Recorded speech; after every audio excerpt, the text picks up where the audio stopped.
Hello everyone and welcome back to a new video on the Darts World channel. In darts, a player's free dart average is the most looked at statistic as it's the easiest way to tell how they played. There are several average world records, all of which are far from average, and today we're going to take a look at one ridiculous world record which many people think will never be beaten. In short format games, players have achieved absolutely ridiculous averages, with 4 players having set one match free dart averages in excess of 130 on the PDC Pro Tour over the years.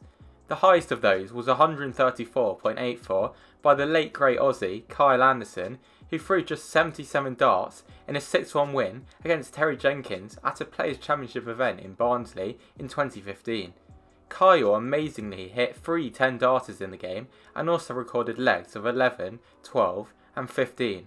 However, this record isn't really officially recognised as it came before the Dart Connect era, which has seen events like this recent one scored digitally, providing stats from each and every Pro Tour floor game. If we take a look at Kyle's record, it was only confirmed by one of the PDC officials in the tweet. The highest PDC average of the Dart Connect era came from Jose de Souza at a Super Series event in 2021, where he managed to beat Willie Borland 6-0 with an average of 127.01. He hit 2 11-darters, 3 12s and 1 13, but none of the games I've mentioned so far have been live broadcast, with the highest streamed average being 123.5 by Peter Wright in a whitewash win against Krzysztof Ratajski in a 2019 Players' Championship event. The record average for a televised game, which is still amazing, is even lower at 123.4, which Michael van Gerwen hit in a 7-1 win against Michael Smith in the 2016 Premier League. When leading 6-0, MVG was averaging a stunning 136.78, which would have beaten Kyle Anderson's unofficial all-time record, but it slipped away in the closing stages.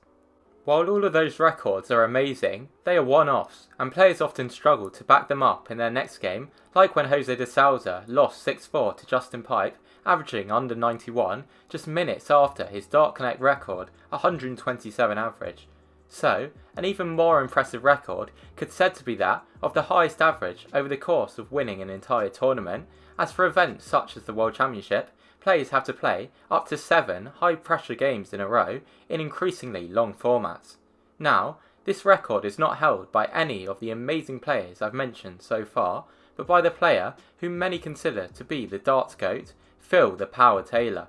Taylor began to dominate darts in the mid-90s, and in the early 2000s he was winning almost every single PDC major. However, heading into the 2008 season, he was no longer the world number 1 after a relatively poor 2007 season where he only won the Grand Slam, an unranked Premier League and now defunct US Open. Heading into 2008, he had never gone out of the PDC World Championships before the final, but in the debut year at Ali Pali, he was knocked out in the quarters by none other than Hawaii 501 Wayne Mardell. But he then had a better rest of the year, winning the Premier League in late May, averaging 103.7 throughout the event, a great average for the season, which saw him play a total of 16 games, an average as high as 112 and not fall below 93.8. At the start of June, he managed to win the Las Vegas Desert Classic, averaging 103.9 over the 5 rounds with a peak of 108.8 in round 1. A few weeks later, he managed to win the World Match Play for a 9th time with a tournament average of 104.9, averaging 109 in the last 16 and final. I'll ignore Taylor's win at the World Grand Prix that year, as the double start format leads to lower averages, but the next major for Taylor to have a crack at that year was the inaugural edition of the European Championship, which was held in Frankfurt in the autumn and featured 5 rounds with relatively short formats, lending itself to a good tournament average. Phil began the event with a comfortable 5-1 win against Ireland's Jaco Barry, averaging just shy of 106. He then managed to beat Mervyn King 9-3 with a stunning average of 113.92. He then beat Mark Walsh 9-5, averaging 103.27, and then Robert Thornton 11-7, averaging 113.33 to set up a final meeting with Adrian Lewis, who was appearing in a major final for only the second time. Phil then won that final 11-5 with yet another ton plus average, this time 104.3, giving him a new overall world record tournament winning average of 108.5. That's incredible and would have been almost impossible for any other player back then to break, but Taylor himself would have arguably the season of his career in 2009, beginning it by regaining the world title, smashing Raymond van Barneveld 7-1 in the final with an average of 110.94, which is the third highest one-match winning average in the tournament's history and by far the highest for a final. In the summer, he managed to win the World Match Play yet again, averaging 106.1 over the tournament. Later on in that year, it was time for the second edition of the European Championship, which was moved to the Netherlands that year, but was dropped from TV, meaning that no footage of the game is available as it wasn't televised or streamed. Taylor began his defence of the title with a 6-2 win against the late Toon Grebe in a game where he hit 4 180s and averaged 111.03. He then whitewashed Robert Thornton, who was having a very good season, 9-0 with another great average of 110.88 to move through to the quarters. He then put in an utterly ridiculous average of 118.14, which still stands as the highest match average in European Championship history and back then was an all-out world record, to beat Gary Anderson 10-3.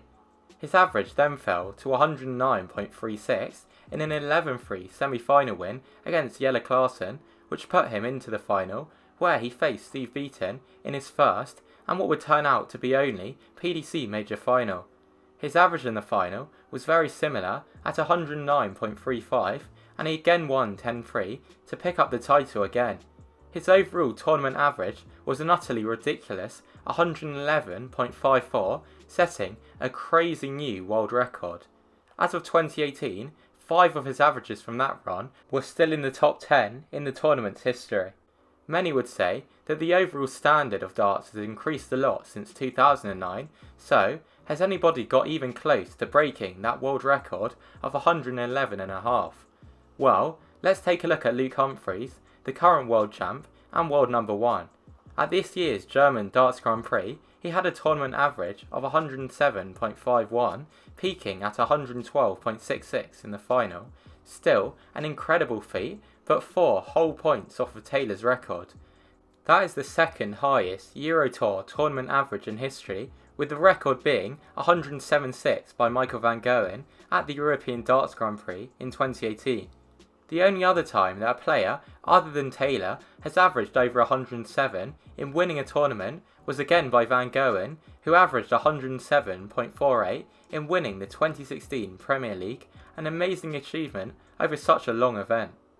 That means that Taylor's 111.54 record still stands, and it shows no sign of being challenged by anyone, as no one else has crossed the 108 mark, yet alone 110.